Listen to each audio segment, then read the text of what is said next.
Futbol üzrə Azərbaycan çempionatının 29-cu turunun qolsuz bitən yeganə matçı Bayılda baş tutdu. Məsələ burasındadır ki, Səbail öz meydanında Turantovuzu qəbul edirdi və komandalardan heç biri rəqib qapısına yol tapa bilmədi. Turantovuzdan bəhs eləyəcəyi tək deyiləm. Azər İsmail mənimlədir.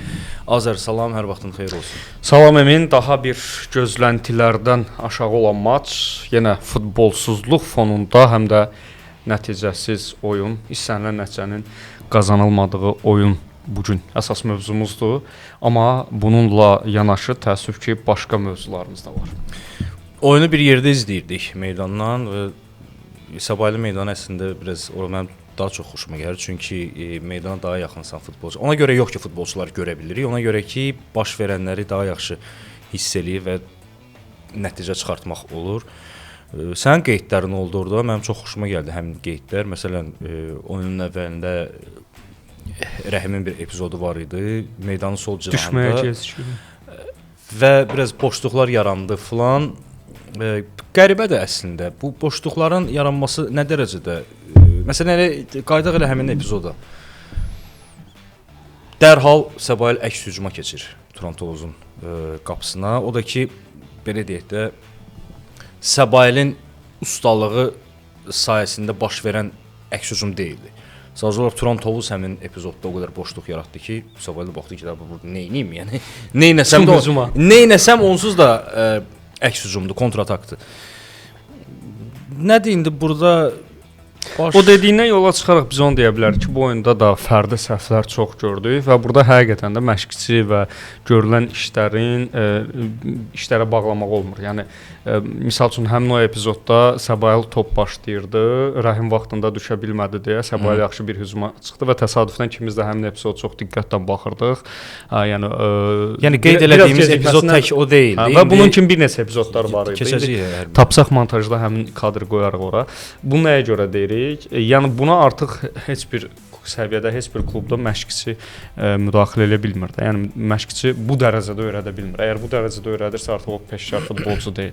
Yəni buradan yola çıxaraq biz onu demək istirdik ki, fərdi səhvlər bitmir və çoxalır. İndi biz bu oyunu canlı izlədik, stadiondan biraz tamam başqa cür diqqətlə baxırdıq. Hə, buna qədər ki, oyunların bir çoxunu televiziyadan izləyirdik, görə bilmirdik və s. və ilaxır. Nəyə gətirirdim sözü? Bu cür səhvlər çoxdur. Yəni televiziyada birini, ikisini görürdüksə, burada daha çox görə bildik. Daha çox eşidə bilirsən, nələrin baş verdiyini daha yaxşı bilirsən. Çünki orada Qurban Berdiyevin, mən hələ onun o səsini ümumiyyətlə heç mətbuat konfransında güclə eşidirdik, amma meydanda bir neçə epizodda yüksək səslə qışqırdı və mən fikirləşdim ki, oydu mu qışqıran, baxdım gördüm o qışqıran və həmkarlarımızdan biri o meydanda mənim yanımdaydı. Axır qeyd etdi ki, nəhayət ki səsi çıxdı.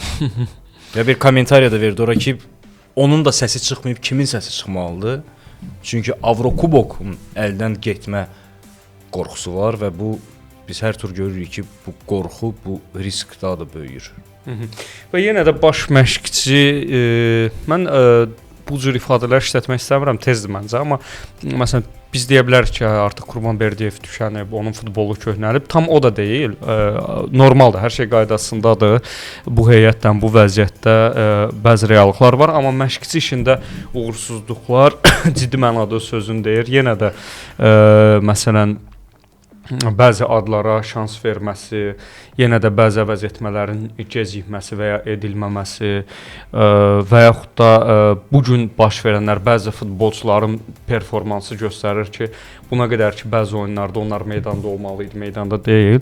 Yəni Qurban Berdiyevin hazırda vəziyyəti əlində saxlaya bilməməsi, istədiyi kimi idarə edə bilməməsi bu klubun bugünkü reallığıdır deyə düşünürəm. Yəni bu günləri Serrano nəsə olsa, əsas məsələ Serrano qayıdarıq. Bunu unutmamaq istəyirəm bu şeyə. Bu son oyunlarda əgər diqqətlə baxırsansa, bizə də danışmaq çətindir nəyə görə. O qədər belə anti-futbol var, o qədər futbolsuzluq var, insan bilmir nəyə müzakirə eləsin. Yəni bu gün baxsaq Səbail ilə oyunda qapıya birinci hissədə, ümumiyyətlə oyun ərzində çox nadir hallarda bir neçə zərbə oldu. Qapıya yaxınlaşan ən tutarlı epizodu mən ikinci hissədə gördüm. Standart. ikinci hissə 70 dəqiqədən sonra Hüseynovun zərbəsi. Yəni söz nəyə gətirim? Komandanın qapıya normal bir hücum qura bilməməsinin səbəbi təbii ki, baş məşqçisi ilə yanaşı bütün futbolçulardır demək olar, böyük əksəriyyət. Ona görə biraz yəni o futbolsuzluq bizə elə bir vəziyyət yaradır ki, biz artıq bilmirik nədən danışaq. Ha bir var hücumlar ola, bir var normal hansısa bir kombinasiyalar ola. Hə sən bu barədə danışa bilərsən, amma indi bilmirsən nədən danışasan. Və yenə də ümumi oyunun icmalına gəlincə mənə görə hər iki tərəf maksimum ehtiyatlı yanaşırdı. Halbuki biz gözləyirdik ki, Turan Tovuz ehtiyatlı yanaşmayacaq və açıq futbol nömrə 1 kimi olmağa çalışacaq meydanda, amma bu yox idi o qədər də. İkinci bir məsələ, mən oyun ərzində hansı qərara gəldim öz özlüyümdə. Komanda o qədər əks hücumlara, uzun toplara hesablanmış futbol, hesablanmış sistem qurub ki, artıq özündən zəiflərlə oyunda bir nömrə kimi oynaya bilmir. Bilmir, alınmır. Yəni bu öyrəşib ki, qapıda otursun, məqamını gözləsin, rəqibin səhvini gözləsin, əks hücumunu gözləsin və qapanan, öz qapısında oturan komandaya qarşı artıq nə edəcəyini bilmir. Biz neçənci oyunda mövsümün elə bir hissəsidir ki, artıq bu fikirdən əl çəkmək lazımdır. Yəni bu inaddan əl çəkmək lazımdır. Çünki niyə Səbail və Kəpəz bu günləri meydana çıxanda nə üçün çıxacaqlarını çox gözəl bilirlər. Turan Tovuz niyə bilmir? Niyə mövsümün əvvəlində tətbiq olunan fəlsəfədən əl çəkmir ki? Nəyi qazanıb, artıq nəyi əldə edib ki, hələ eyni sistemdən gedir? O Qurban Berdiyevin şəxsən illərdir öyrəşdiyi, yaxşı bildiyi sistemdir və onun nə vaxt dəyişəcəyinə inanmıram.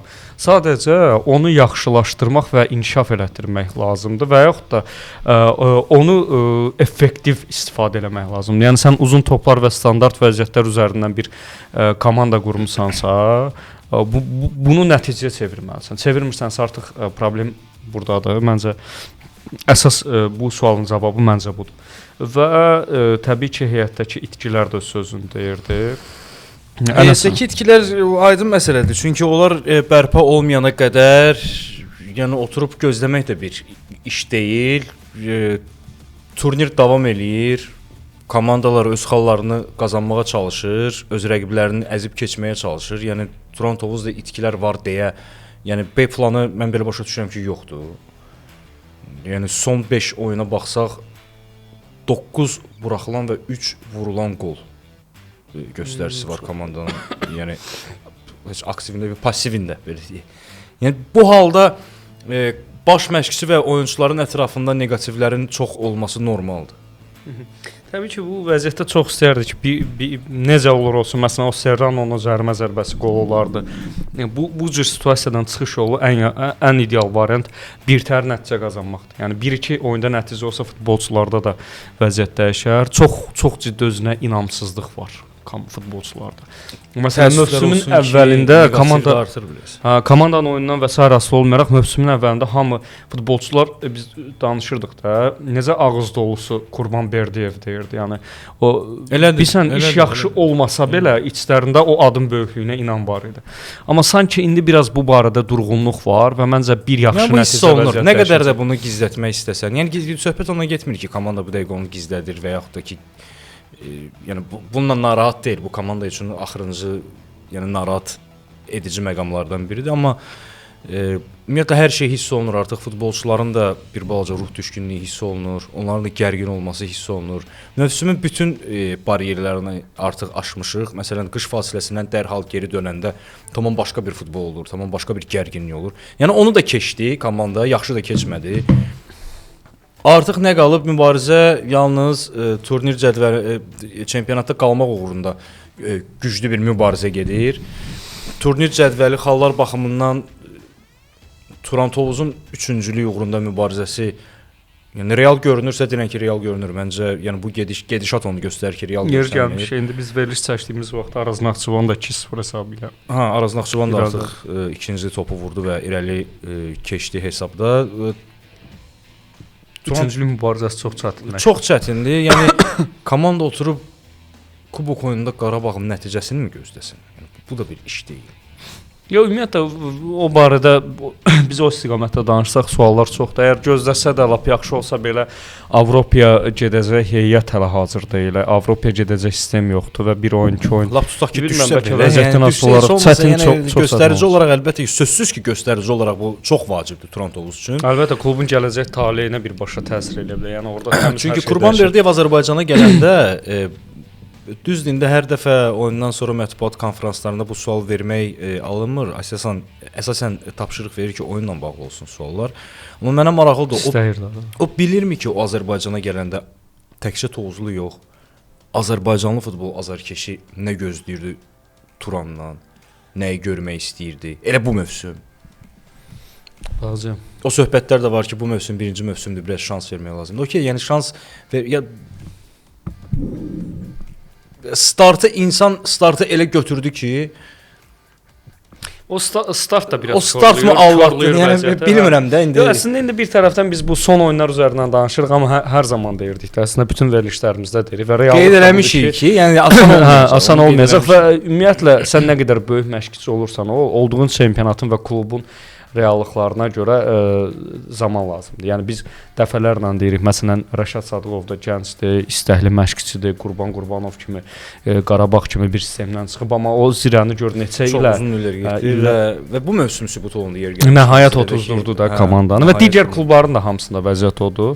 Hələ Turan şükür eləsin, məsələn Sabah kimi, Neftçi kimi klublar illərdir axtardığı məşqçisini tapa bilir. İllər ümumiyyətlə nə istədiyini bilmirlər. Çünki gələn bütün məşqçilər uğursuz olur. Turanda da əslində Qurban Berdiyev nə qədər böyük məşqçi olur olsun, o bəlli səviyyə çatana kimi bir neçə il lazımdır. Hətta biz ötən il daha çox görürdük klubda bu mesajları. Məsələn, Ayxan Abbasovun dövründə elə klub rəhbərliyi olsun, klub cəmiyyət olaraq bir neçə il vaxt istəyirdilər. Amma bu mövsüm sanki biraz tələsdi. İlk dövrdə elə ardıcıl qələbələr, buraxılmayan qollar ardıcıllığı olmasa da, amma ümumilikdə mən demirəm şedevral bir şey gördük Ayxan Abbasovun rəhbərliyi altında, amma ən azı yaxşılığa doğrumu, pisliyə doğrumu, amma haradasa bir stabillik var idi komandada. Yəni 5 oyunun nəticəsinə görə Qurban Berdiyevin komandasının bu cür yaxşı, okey, bunu qoyaq bir qırağa və bir digər detallara. Futbol barədə bəli, reallığa bəllidir və ümid edirəm. Sən seleksiya ilə bağlı sual verdin. Konkret qeyd etdi insan ki, seleksiyada mən problem görmürəm. Okey, yaxşı, bu məşqçidir. Yəni məşqçi görmür və jurnalist bunu görürsə, bu artıq yaxşı deyil, mən sənə deyim. Jurnalistin görməyib, məşqçinin gördü. Məsələn, Jose Mourinho sonuncu açıqlamasını gördün, onu insan nə deyir? Deyir, Fənərbağçanın 35 milyondan çox azarkeşi var. Və bu da o deməkdir ki, Fənərbağçanın 35 milyondan çox məşqçisi var, baş məşqçisi. Yəni hər bir fikir bilir. Amma deyir, bir nəfər insan bilir nə var, nə yox. Məsələn, futbolçu niyə meydana çıxmadı, azarkeşlər onlardan çağırdı. İnan ki, Turanda da həmin vəziyyət. Bu aydın məsələdir. Amma bəzi məqamlar var. Sən seleksiyada real bir problem var orada və sən bunu dilə gətirib sən verdin o sualı. O da dedi ki, mən seleksiyada heç bir problem görmürəm. Yaxşı, problem görmürsənsə gəl mənim sualıma keçək. Anton Kraçkovskini kim seçmişdi? Kimin sifarişi ilə gəldi o? Turana necə oldu gəldi ümumiyyətlə səncə?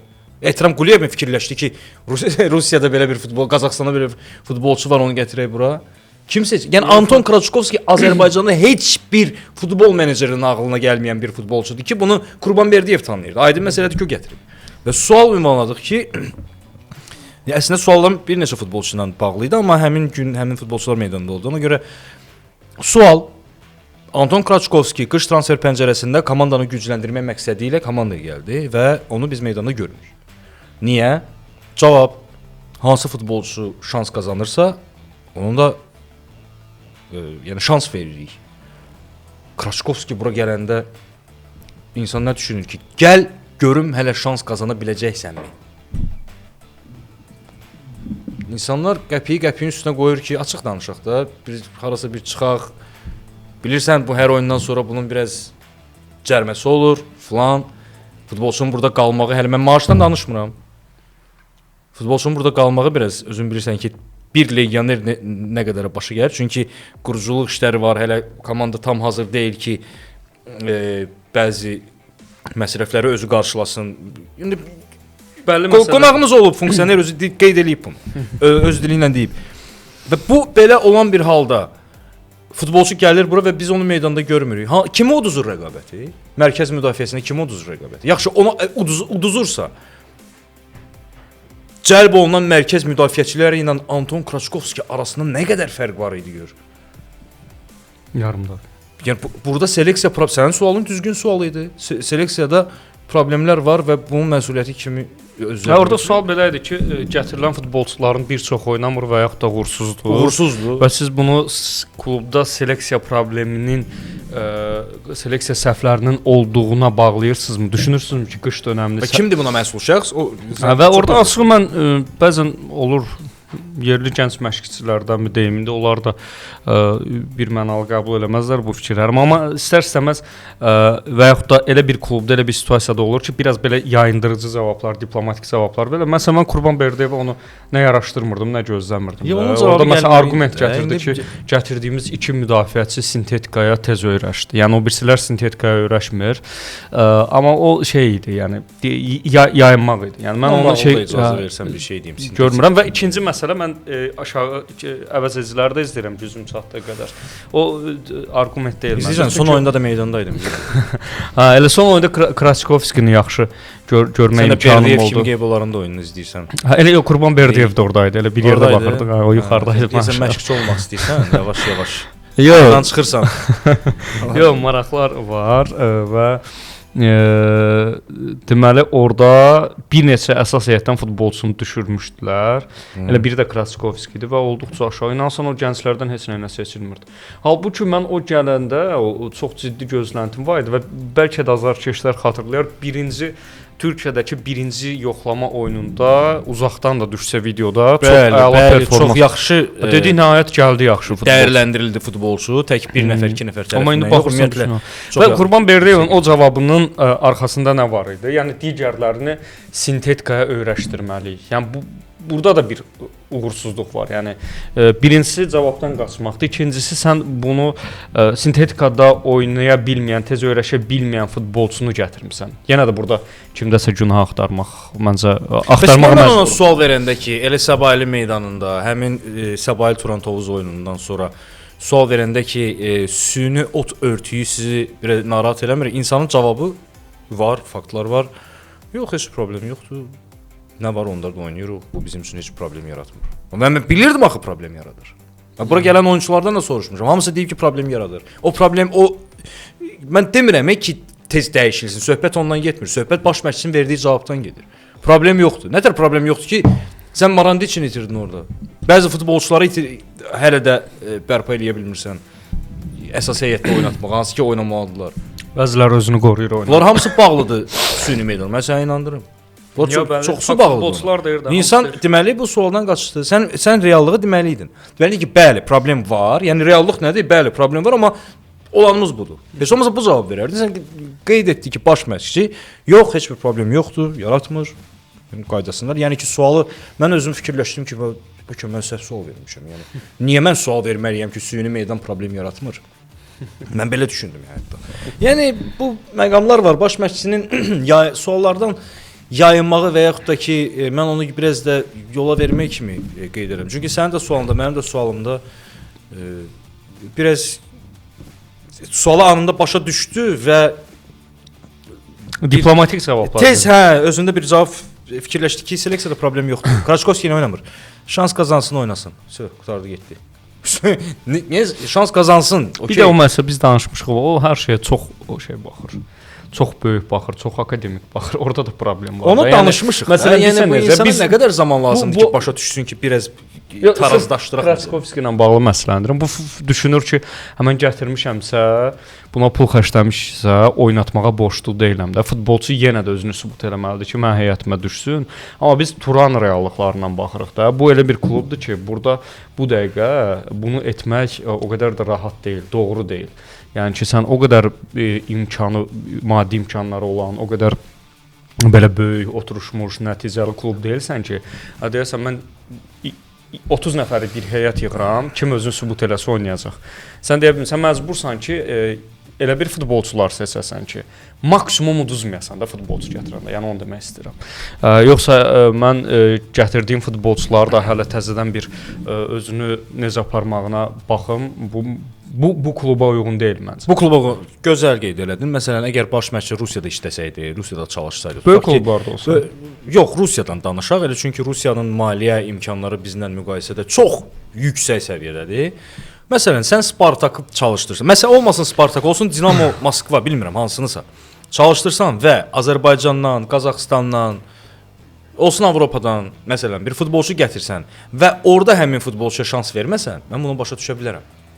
Çünki Kraçkovski o qədər də Rusiya üçün dəyərli futbolçu deyil ki, hansısa komandanı bu biraz maliyyə baxımından geri salsın və yaxud da bilmirəm hansısa baxımdan geri. Amma Azərbaycanda o vəziyyət deyil axı. Burada o vəziyyət deyil axı. Sən bura futbolçunu gətirəndə sən onun xərclərini nəzərə almalısan. Deyəsən ki, çıxardır öz cibindən verir insanı, yəni gətirib və deyir ki, mənlikdir, dəyməyim bu maçda mənə. O elə bir faktor yoxdur. O mümkün deyil, ola da bilməz. Oyunda sözsüz ki, xoşa gəlməyən bir məqam da oldu. Oyundan sonra sən biraz siz tələsmədiniz. Yəni zamanında çıxdınız, mən bir balaca yumanası oldum orada. Bunun canlı şahidi oldum. Çox xoş gəlməz bir görüntü idi orada. Ümumiyyətlə çox aqressiya var idi azarkeşlər və bəzi futbolçular arasında, futbolçu hətta arasında deyərdim. Narahat edici məqam idi. Fərqi yoxdur. Hansı komandada olsa çox narahat edir. Əslində biraz bu məsələyə bəlkə də hansısa azarkeş, bəlkə də çempionatı nadir hallarda izləyən adam üçün bu biraz görüntü olaraq yaxşı görünə bilər ki, yəni futbolda olmalıdır. Yox, əslində çox böyük aqressiya var idi. O bütün orada olan aqressiya bütün stadionu bürüdü. Yəni elə də dolu deyildi stadion. O birbaşa mənim özümə də təsir edirdi. Heç xoşa gələn görüntü deyildi. Bu məsələ ilə bağlı düşünürəm ki, proses olmalı olduğu formada davam etdi. Doğru formada davam etdi. Klub üzərinə düşəni elədi, futbolçu üzərinə düşəni elədi. Klub açıqlama verdi, bildirdi ki, məyusdular, futbolçu üzrxahlığını elədi. Baş verməsi və gələcəkdə də təkrarlanması və digər bu kimi məqamlara gəlincə təbii ki, bir mənalı olaraq Veysel Rzayevi qınayırıq və bu baş verməməli idi. Səbəb nə olur olsun. Azar, üzr istəyirəm, sən gəldiyin məqama gələcəksən. Mən bu fikrimi tamamlayım. Mən istəyirəm bunu qeyd edeyim.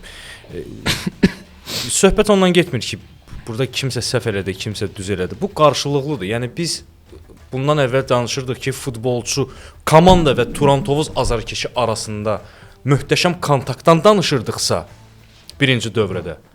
Biz indi tamamilə bunun əksini gördük. Sözsüz ki, Turan Tovuz azarkeşini bu narahat eləyə bilməz o komandanın nəticəsi. Və burada futbolçular da gərgindir. İstədiyi nəticəni əldə etməyib insan və meydana çıxanda yeri gəlmişkən mən bunu deyəcəm, Veysel Rzayev oyunun yaxşılarından biri idi. Çünki yaxın idik və xüsusən də onun cinahı ikinci hissədə bizə tərəf çox yaxın idi. Mən insan çox döyüşdü. Mübarizlik hiss olundu. Ən böyük, ən bir nömrəli mübarizlikdə orada azarkeşlər göstərir. Turan Tovuz azarkeşləri növbəti dəfə səfərdə meydan sahiblərdən daha çox oldular. Amma sonda onu xüsusən də səfərdə eləmək lazım deyildi bunu. Azarkeşlər də, futbolçular da bir balaca bunu biraz bir kompromisə getmək lazımdır. İstənilən klubda bu olur. İstənilən komanda. Mən azarkeşləri çox gözəl başa düşürəm. Turan Tovuz 2-3 ilin komandası deyil, 5 ilin komandası deyil, eksperimental komanda deyil. Mən başa düşürəm Turan Tovuz nə deməkdir və azarkeşlər üçün bu nə deməkdir. Onlar ümumiyyətlə Tovuza müqəddəs bir yer kimi baxırlar. Stadiona, komandaya müqəddəs bir şey kimi. Amma məncə hələ zamanı deyil. Xüsusən də səfərdə niyə bu negativi göstərməyək. Mən fikrim bu qədər. Mən bilirəm sənin də fikirlərin var. Buyur. Yox, çox yaxşı yanaşırsan bu məsələyə. Birincisi hər şeydən qabaq, əgər məsələ bu yerə gəlibsə, Veyseldə günah axtarırıq təbii ki. Azarkeşlərlə axtarırıqsa, belə deyək. Bəlkə də axtarırıq, çünki o hücum edən tərəf o da axtarmalıyıq. Bu yerə gəlməsi bu günün işi deyil. Yəni bu günə qədər ki, azarkeş futbolçu arasında münasibətlər, ünsiyyətlər olmalı idi, normal olmalı idi ki, bu gün bir problem olanda da hücum səviyyəsinə çatmasın. Bu başqa bir söhbətin mövzusu. Mən o oyundan sonra futbolçuların azarkeşlərə yaxınlaşdığını və orada danışıq olduğunu görəndə çox sevindim. Bilmirəm buna qədərki oyunlarda olmuşdu yoxsa yox. Çox sevindim. Nəyə görə? Məqam diqqətimi çəkdi. Üzr istəyirəm, sözü kəsirəm. Belə məqamda komandada kim önə çıxıb? Təbii ki, ən yaxşı danışan, ən hörmətli, ən soyuqqanlı yəqin. Kim olur o komandada adətən? Komandanın kapitanı. Kapitan indi legioner idi bu oyunda. Yox, aydın məsələdə oyuna görə, burada Şəhriyar məsələn olsa bu yerə gəlməz. Burada itki var idi. Şəhriyar orada olsaydı, mən əminliklə sənə deyirəm ki, nə futbolçu ora qalxacaqdı, nə də azarkeşlər o dərəcədə aqressiya eləyəcəkdir. Çünki artıq kapitan var. Əlbəttə, Kapitan yəni burada inandıqları izləyir. hissiyatda olduğu adam var, bəli. Bu da bir vacib məqamdır. Buyur, davam elə. Unutmamış bir daha qeyd edim, mən də Veysel Rzayevi qınayıram bu məsələyə görə. Düzü sonradan üzrxahlıq elədi, amma bu həm də biz gördük ki, mətbuatda gördüyündə hansı yerə gəldi. Bir çox həmkarlarımız haqlı olaraq yazırdı. Yerli futbolçuların imicindən tutmuş, da haralara kimi gedir çıxır bu cür problemlər. İndi başa düşsünlər nə baş verir? Əsas, kim kimə nə elədi burada? Turan Tovuz bu belə Futbolçu öz-özünə Tovuzda bir söz var. Ayıbını çölə tökmək söhbətidir. O da var. Mən nə demək istəyirəm?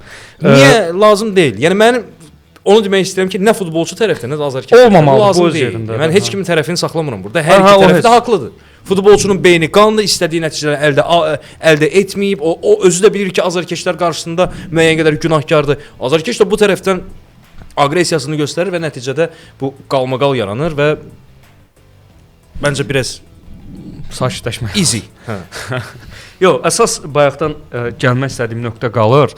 Futbolçularla azarkeşlərin danışmağına sevindim. Biz başqa klublarda görürük, adətən problem olanda futbolçuları azarkeşlər çağırır və danışır. Və azarkeşlər futbolçu ilə indiyə qədər danışmırdı deyə. Mən bilən bu olub olmayıb bilmirəm, məncə olmayıb. Danışa bilmirdi deyə. Məsələn bizim verilişə də yazırdılar, aqressivdə görürdük, kommentariya. Bu danışıqlar davamlı və çox olmalı və mən bunu görəndə çox sevinmişdim.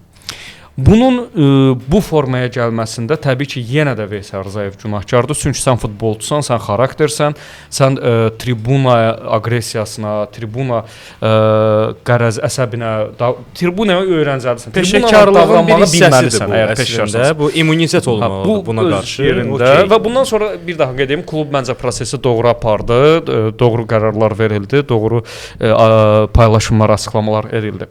İkinci məsələ, Veysel orada bildirir ki, ümumiyyətlə mən o məsələni araşdırmadım, çox üstə getmədim. İndi azarkeşlərdə də ünsiyyətimiz var. Orada böyük ehtimal təhqir və oyun satılması ifadəsi olub və Veysel də bunu qəbul edə bilmir və bunun da həll yolu o deyil. Oyun satılması söhbəti bu əsas məsələ. Hansı dövrdə yaşayırıq? Əsas məsələ. Nəyi görə bilmirik? Mən bu bayram günlərində Tovuzda oldum və təbii ki, işimizə görə oradayıqsa insanlarla ünsiyyəti bir nömrəli mövzumuz futboldur. Və bir 5-6 gün ərzində, 5-6 gün ərzində mən sənə bir şey deyim, ən zəhləm getdiyim söhbətdir bu. Oyun alqı-satqısı ona gətirirəm. Mən Tovuz azarkeşinə yaraşmır, bilirsən? Futbolu bilən, futbol xüsusən də onlara yaraşır. Və mənə orada dedilər ki, mən bir neçə nəfər mənə oyunlardan falan oyunda falan kəs satdı, falan oyunda falan kəs satdı. Nə reaksiya verir, nə cavab verirsən onlara? Gülümsəyirəm təbii ki və bunu inandırmağa çalışıram, amma onlar da məni inandırmadı. Çünki çox əmindirlər. Və mənə orada məlum oldu ki, əslində Tovuzdakı oyunlarda komanda uduzanda bir çox hallarda və bir böyük çoxluq bunu bağlayırlar bunu. Qışqırırlar. O satmayın, belə olun, elə olun. Yəni ciddi inanırlar ki, futbolçular oyun satır. Bu yaraşmır. Birincisi oyun satmaq bildiyimiz qədər sadə məsələ deyil. Dünyada kütləvi şəkildə baş vermə, bununla mübarizə var. Bununla mübarizə var. Kütləvi hal almış yox, kütləvi mübarizə aparıldığı demək istəyirdim. Və bu elə bir prosesdir ki, burada o qədər də asan deyil hər şey. Yəni burada futbolçunun həyatı var, burada futbolçuların buna qarşı çox ciddi qorxusu var. Bax mən şəxsən onu əminliklə deyə bilərəm, faktlar da göstərə bilərəm. Futbolçular bu məsələdə, çünki orada çox ciddi məsələlər var. Və əsas məsələ məsələn bu gün elə bir yerə gəlmişik, oturuq dostlarla, sən, mən, həmkarlarla, istənilən insana futbola baxırsan, oynayır Barcelona, Real Madrid, başlayırlar istədiyi komanda udmayan kimi başlayırlar ki, və yaxud da mərc edib. Mərc edib kupon gəlməndə deyir ki, oyun satıldı. Yəni oturub gözləyirdilər ki, Emin bir dənə yazsın, görək nə yazır. Barcelona Mbappé o zərbəni vurmadı ki, bunların oyunu kupon gəlməsin. Emin yazıb ora onu nətər bunu fırlatmaq. Bu yəni belə kütləvi hal alıb. Yəni mən sənə bir sirr açım. Bunu çox adam bilmir. Sən bilirsən dünyada nə qədər tanınmış betlər, kontorlar, filan bet, filan com, filan saytlar, bu bilirdin nədən yer söhbət. Onların bir koalisiyası var. Və onlar FIFA-nı kənardan bilirsən nəyi maliyyələşdirirlər? Deyirlər ki, siz bura bir komissiya ayırın. Çünki bunlara sərf eləmirik. Yəni mən bookmaker kontoruyam və hardasa oyun alqısı satqısı var. Bunun qarşısını almaq lazım. Çünki birbaşa mənə ziyandır. və onların koalisiyası var.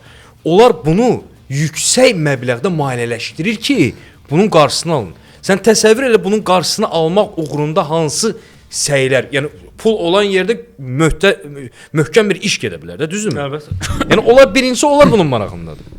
Və federasiyalarla mən konkret Federasiyalar bir şey birbaşa demək dövlətin istəmirəm, təhlükəsizlik amma orqanlarından bu məsələni Bəli, çox bəli. ciddi buna məqam nəzarət Odur var ki, yəni və o belə qədər bir asan şey deyil. Hə. Yəni hər tur komanda məğlub olursa bu oyun alqı-satqısıdır. Ya yəni bu ciddi bir şey deyil. O ciddi görünmür. deyiləcək, Böyük müzakirə olunacaq kluba, bir məsələ. böyük azarkeşlərə də yaraşmır. Yaraşmaz, Yəni futbolçuna oyun satırsan demək. Yox. Yəni bunu hiss eləmir bəlkə də insanlar. Mən özüm də tam hiss eləmirəm, amma futbolçu tərəfindən bunu eşitmək çox ağır, çox dəhşətlidir. Yəni harda gördün? Hansı hərəkətində bilirsən, gördün? birbaşa böhtandır da. Oturduğun yerdə səni böhtan atılar, sən oyun satsın və ən belə futbolçular arasında çox belə pis baxılır da bu məsələ.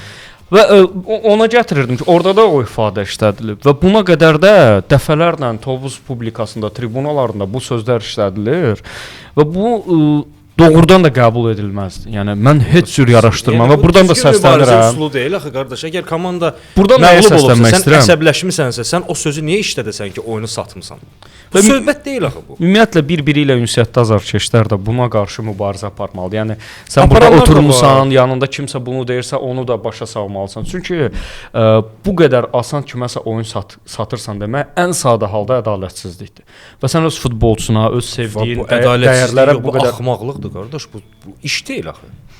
Sən oyun izləməyə mi gəlirsən, komandanı dəstəkləməyə mi gəlirsən, yoxsa bilmədiyin, ümumiyyətlə məlumatın yoxdur və ittiham edirsən ki, oyun satılıbmı? Harda gördün? Hardan o siqnalı aldın? Hansı məqamda hiss etdin ki, kimsə boş qapıya vurmalıydı, vurmadı və yaxud da ki, qapıçının üzərinə gələn çəkildi ki, qol olsun? Yəni belə bir konkret bir fakt olmayaraq bunu və oyun satmaqda ümumiyyətlə əgər bu olsa belə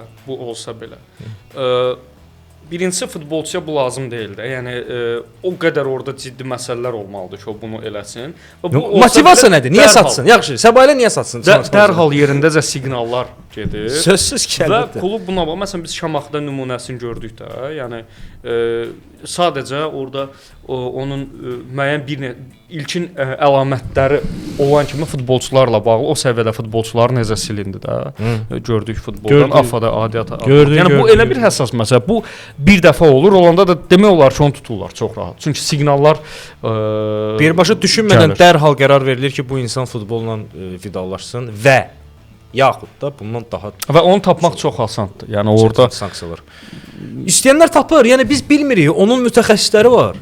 Qardaş, onlar oyuna baxıb 10 dəqiqədən sonra müəyyən eləyə bilər ki, burada nə var, nə yox. Yatırımlarla yoxlayırlar. Əlbəttə ki, xarici ölkələrdən oyun tək olmasın, ümumiyyətlə bu geniş mövzudur. Çox geniş mövzudur. İstəyirəm danışaq. Müzakirə mövzusu deyil. Mənim bir məlumatlar bunu dilinə gətirən azarkeş biraz eləməyək bunu. Bu ümumiyyətlə heç bir komandanın azarkeşinə bunu məsləhət heç kimə məsləhət görmür. Və orada təhqir də olmuşdu deyə bildirilir. Əslində yenə qayıdıram o məsələyə ki, Veyselin orada hücumunu o tərəfdən də qəbul etmirəm ki, Turan Tovuz azarkeşləri çox fədakardır da. Yəni qocalı, cavanlı, uşaqlı o qədər. Azarkeş çox gərgindir. Bəlkə də futbolçudan çox azarkeş gərgindir. Futbolçudan elə futbolçular var ki, onlar, yəni mən inanmıram ki, Hurdato çox qəlbi yanır Turan Tovuz üçün, nəinki Turan Tovuzun asılı. Mümkün deyil. Əlbəttə ki. İnsan bura gəlib bəlli bir açıq danışaq. Yalandan mən nə deyim ki, Hurdato bu günləri Turan Tovuz uğrunda nədən istəsən keçməyə qadir. Bəzi legionerlər var ki, onlar barəsində deyə bilərəm. Məsəl üçün Miller barəsində deyə bilərdim.